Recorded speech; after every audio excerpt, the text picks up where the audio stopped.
Tuhan bersamamu. Inilah Injil suci Yesus Kristus menurut Yohanes bab 16 ayat 29 sampai dengan ayat 33. Dalam amanat perpisahannya, Yesus berkata kepada murid-muridnya bahwa ia tidak akan lagi berbicara dengan kiasan. Maka kata murid-muridnya, "Lihat, sekarang engkau terus terang berkata-kata dan engkau tidak memakai kiasan. Sekarang kami tahu bahwa engkau mengetahui segala sesuatu dan tidak perlu orang bertanya kepadamu. Karena itu kami percaya bahwa engkau datang dari Allah." Jawab Yesus kepada mereka, "Percayakah kamu sekarang? Lihat, saatnya datang, bahkan sudah datang, bahwa kamu dicerai-beraikan masing-masing ke tempatnya sendiri, dan kamu meninggalkan aku seorang diri. Namun aku tidak seorang diri, sebab Bapa menyertai aku. Semuanya itu kukatakan kepadamu supaya kamu beroleh damai sejahtera dalam aku. Dalam dunia kamu menderita penganiayaan, tetapi kuatkanlah hatimu. Aku telah mengalahkan dunia." Demikianlah Injil Tuhan.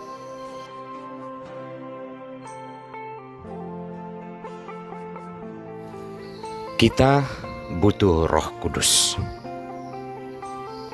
Inilah sampan bersama saya, Pater Domigevi, SVD. Saudara-saudariku, Bapak Ibu yang terkasih, dimanapun Anda berada saat ini. Hidup dan menjalani sesuatu sangat membutuhkan roh atau semangat yang menggerakkan kita. Tujuannya adalah agar kita benar-benar menjiwai jalan hidup tersebut. Jika kita digerakkan oleh roh, maka godaan, tantangan dan kesulitan sebesar apapun tak akan membuat kita berpaling atau salah menjalani apa yang harus kita jalani. Contohnya saja, ketika kita memutuskan untuk beriman kepada Yesus, iman itu tidak selesai pada pilihan dan keputusan tersebut. Namun kita membutuhkan roh yang mendorong kita agar benar-benar hidup layak dan pantas sebagai orang-orang yang percaya kepada Yesus. Jika tidak, maka yang terjadi adalah kita menyebut diri murid Kristus, tetapi semangat hidup yang kita jalani sama sekali tidak menunjukkan bahwa kita adalah murid Kristus.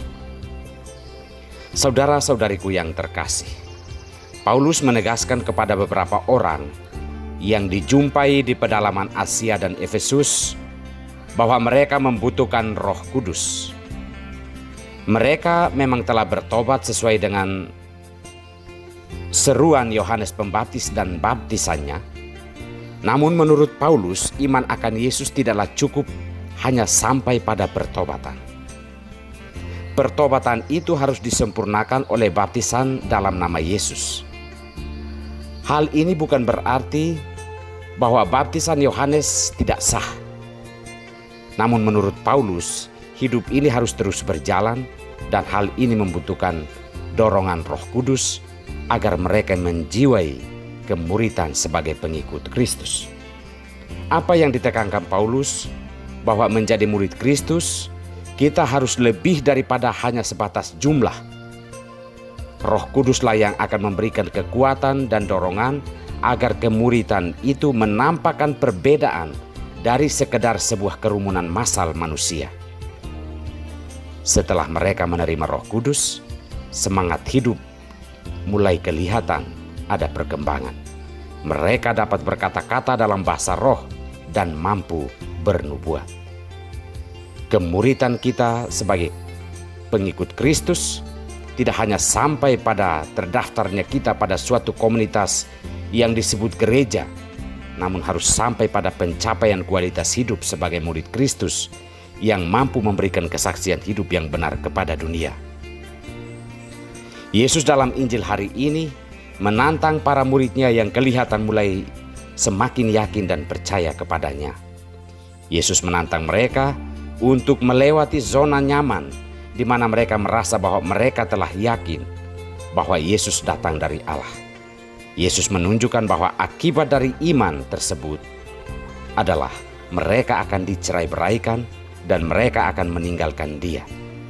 Dalam dunia bahkan Yesus menegaskan bahwa mereka yang mengikuti Dia akan menderita penganiayaan. Namun berhadapan dengan kenyataan tersebut, Yesus menguatkan mereka bahwa Ia sendiri telah mengalahkan dunia. Saudara-saudari, Bapak Ibu yang terkasih, justru dalam situasi penganiayaan dan penderitaan tersebut, kita membutuhkan Roh Kudus. Roh atau semangat Yesus yang akan memberikan kekuatan kepada kita dalam berbagai kesulitan, godaan, dan tantangan hidup. Ujian bahwa kita adalah benar-benar murid Kristus akan segera tiba, bahkan sudah tiba, di mana berbagai godaan duniawi, kesulitan, dan penderitaan harus kita alami. Dan disitulah iman yang benar akan Kristus diuji. Kita membutuhkan Roh Kudus, yakni sebuah semangat hidup yang benar, yang menguatkan kita di jalan yang telah Tuhan Yesus ajarkan kepada kita. Roh Kudus membuat hidup kita berbeda dari orang-orang yang kebetulan berkumpul untuk mendapatkan sembako atau berbelanja di pasar. Kita membutuhkan Roh Kudus. Tuhan memberkati kita semua.